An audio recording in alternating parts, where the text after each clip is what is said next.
No, please.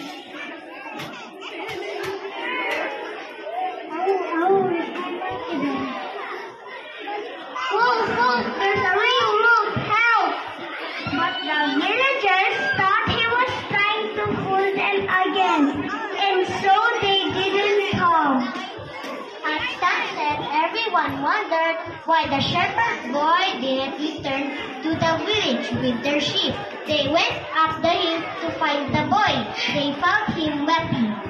There really was a wolf here. The flock has scattered and for the wolf. Why didn't you come?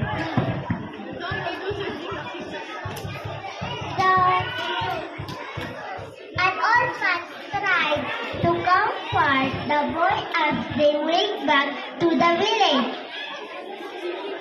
How you look for the lost sheep in the morning?